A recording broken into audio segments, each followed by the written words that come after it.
Okay, let's unpack this then. So close your eyes for a second, yeah. Picture the Scottish Highlands. Right, I got it. You know, towering, rugged mountains, sort of piercing the clouds, and these huge lochs reflecting these really dramatic skies. Yeah. And then these tiny little isolated communities just nestled in the glens. It's a powerful image. Wow. Beautiful, but also maybe a bit foreboding. Exactly. It's stunning, but there's this undeniable air of mystery, isn't there? Like something else is woven into the place. Definitely. And many people say it, don't they? That the Highlands are among the most haunted places on Earth. They do. And I know you, listening, you've probably heard that whisper too. That curiosity about what's really going on there. It's more than just whispers, though. When you dig into the history, the folklore, it's this constant thread of the unexplained. It runs right through everything. Right. And that's what we're diving headfirst into today, this whole realm of, well, high strangeness. Our main guide is this really interesting YouTube video, Whispers in the Hills, from the Bedtime Stories channel. A good source for this kind of thing. Yeah. And look, our mission isn't just retelling ghost stories. For you, we want to go a bit deeper. Explore why these accounts persist. Look for patterns, Aim for those aha moments. New understanding, yeah. And the video itself gives a great overview. It covers a huge span from really ancient myths right up to some, frankly, quite recent and unsettling experiences. A whole tapestry of the weird, all tied to this one evocative place. Exactly. So let's start way back, the ancient roots of all this mystery. The video mentions something I found fascinating, the geology. How ice ages basically wiped the slate clean before, 10,000 BC. Scoured the land. So you've got this vast stretch of prehistory where we don't really know who or what might have been there. Yeah. It adds another layer, doesn't it? It really does. Leaves a lot of room for speculation. And think about the people who did eventually settle there. Their lives were so tied to nature, to ritual, to believing in unseen forces. You see it in places like the Calais Stones. Oh yeah, on Lewis. Yeah. Incredible. And Skara Brae in Orkney. I mean, these are older than the Egyptian pyramids. It's mind-blowing. Shows such a different worldview, a deep connection to the land. Totally. Then you get the Celts, the Picts, shaping the Highland character, fiercely independent. Preferring isolation, right? And even the Romans. Yeah. The mighty Roman Empire, they got to what they called Caledonia and basically went, nah. Not worth the hassle. Too rugged, too hard to farm. Exactly. So it stayed largely untouched by outsiders, which helped preserve its unique culture and maybe that mystical aura, too. That isolation feels key, doesn't it? It let those ancient beliefs linger. For sure. And it's amazing how that old way of thinking still seems to color perceptions of the Highlands today. Right. The video points out how even now, especially in remote areas, people talk quite openly about fairies, other mythical beings. Still taking precautions, maybe, against bad luck. Yeah, like leaving little offerings out, bread or milk, things like that, like a living link to centuries of folklore. And the big names in folklore, too, Selkies. The seal people. And Kelpies, those dangerous water horses. These probably reflect a real respect, maybe even fear of nature's power there. The sea, the lochs. It's not all charming myths, though, is it? The video mentions the darker stuff, too. Oh, yeah. Witchcraft still holds some fear in places. And figures like the Banshee, whose wail means death is coming. Or the Bean Nye, the washerwoman at the ford. Washing the clothes of those about to die. Ugh, chilling. These beliefs still have power for some people. Now look, the skeptic's view is pretty straightforward. Isolation, dramatic landscape. Sure, mist, mountains, dark lochs. It breeds stories. Makes sense. Of course. But then the video counters that by saying, look, these aren't new tales. They go back hundreds, maybe thousands of years. Strange accounts pop up throughout history there. It's not just modern horror films influencing things. Exactly. And for believers, it's more than just geography. It's a feeling. Something ancient, maybe unknowable, beyond that old Roman wall. Like Hadrian's Wall wasn't just a physical border, but something else. Maybe a boundary in perception, too. Yeah. Okay, so that sets the scene. Ancient, mysterious landscape. Let's get into a specific story the video covers. More recent, this one. It involves an elderly woman at a party, Inverness, 1980s. She didn't get out much, so it was a big deal for her. Right, and it's one of those moments where a casual chat suddenly opens up something quite unsettling from the past. She overhears a young couple talking about weird things in their new cottage. They think it's haunted. Yeah, and the old woman, Liking a ghost story, tunes right in. The couple described these muffled thuds night after night from near the fireplace. At first, just house noises, right? Old timbers, maybe embers shifting. But then they realized the thuds are identical. Yeah. Same rhythm, same sound every single night. Which is when it gets properly weird. The husband decides to check it out one night. And sees an apparition. A young woman, vintage dress, crying. And their first thought, interestingly, wasn't terror. They thought she might be real, just unwell, despite looking translucent. Right. They try talking to it, offering help, but she doesn't react, like she can't see them. Then comes the really disturbing part. Without a sound, she starts banging her head against the wall, above the fireplace. And those thuds they'd been hearing suddenly make horrifying sense. And it gets worse. Blood starts seeping through the wallpaper where her head is hitting. Such a visceral, awful image. Silent violence just manifesting. Pure anguish. The couple are terrified, naturally. The wife screams for her to stop. And the figure just fades, like smoke dissipating. Yeah, gone. But it wasn't a one-off. No, the video says it kept happening. The knocking, the crying figure, like a stuck recording playing over and over. This is when the elderly woman at the party puts two and two together. She asks where the cottage is. And it's her old home. From 40 years before, the shock must have been immense. And she tells them her story. World War II, husband away fighting, her at home with the kids. And she finds love letters from another woman, hidden among his things. Total betrayal. Utterly devastating for her. And in her grief, that night, she sat by the fireplace, crying and banging her head against the wall in agony. And the detail that just connects it all, she shows the young couple the scars. Faint, but still there on her forehead after all those decades. Wow. A physical link between the haunting and the past trauma.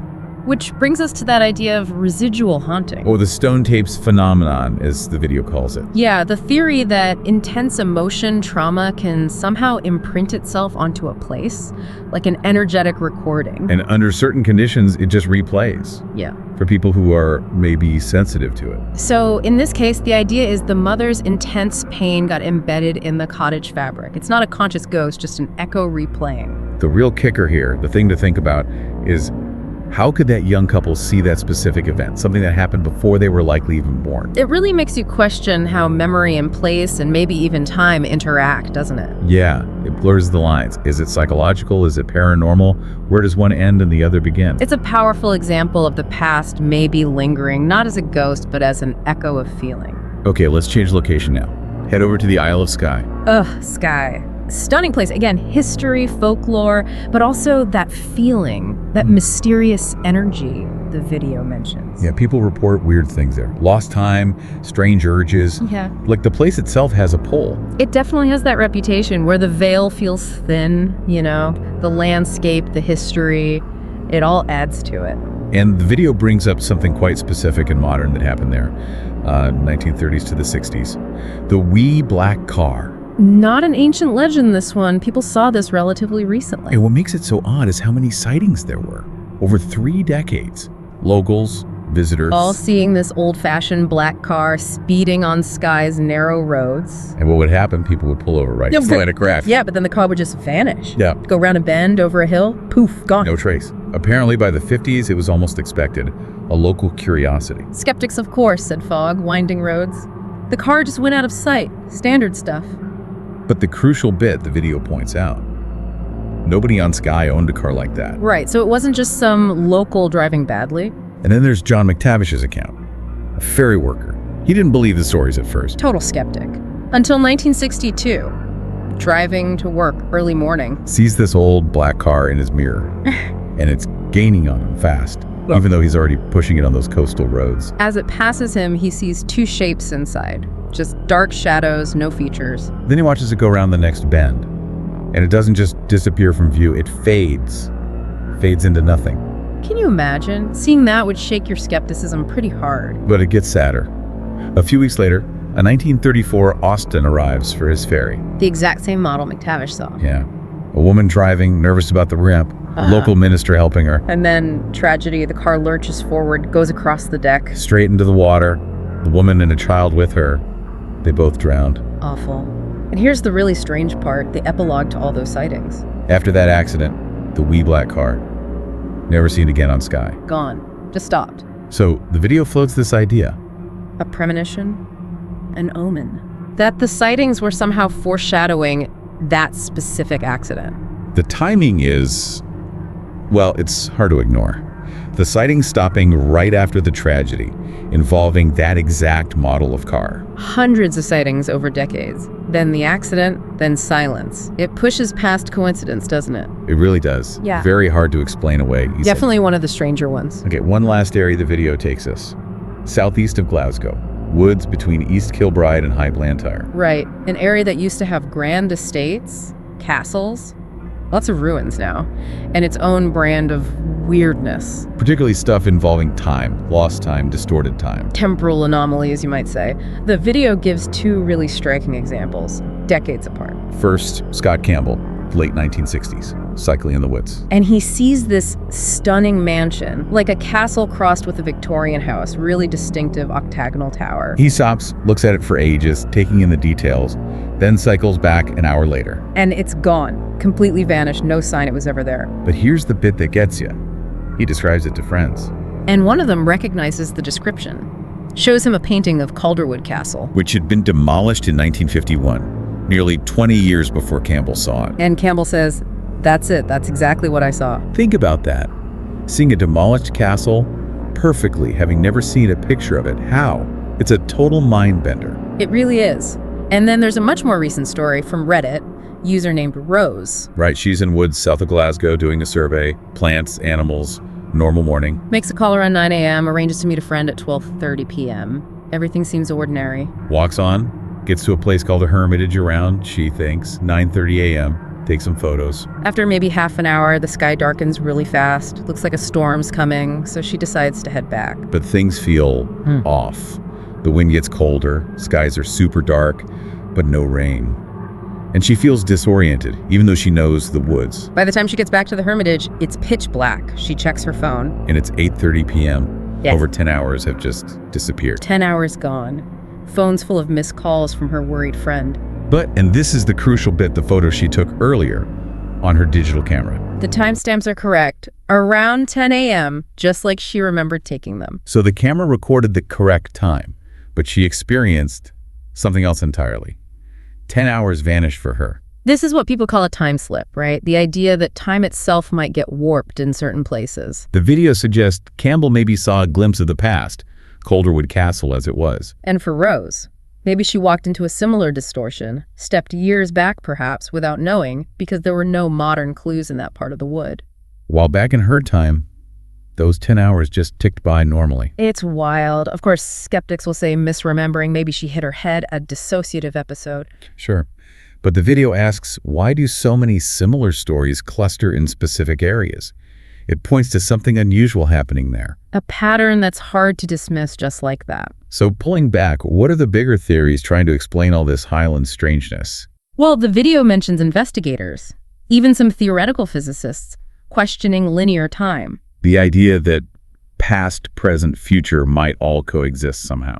Exactly. And maybe places like the Highlands with all that history and energy are where the fabric of time is thinner, more permeable. Allowing these intrusions, glimpses across time, not ghosts, but echoes. Could be. It sort of connects back to that deep historical connection the Highland people have always had with nature, with superstition. Maybe they were always more attuned to these glitches in reality, perhaps.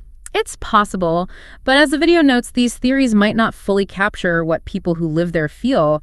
There's often still this strong local belief in some kind of powerful force, something that can mess with reality, manifest things, maybe even cause harm. Whether they call it ghosts, fairies, aliens, or something older, more mystical. Right. There's this enduring sense of a potent, maybe unknowable presence in the land. And that really feels like the core of it, doesn't it? The Highlands remain this place where history and mystery are just inseparable. The veil is thin. Absolutely. These stories, the haunting in Inverness, the sky car, the time slips near Glasgow, they all weave into that tapestry, makes the Highlands endlessly captivating. So, thinking about all this, what stands out most to you, listening right now?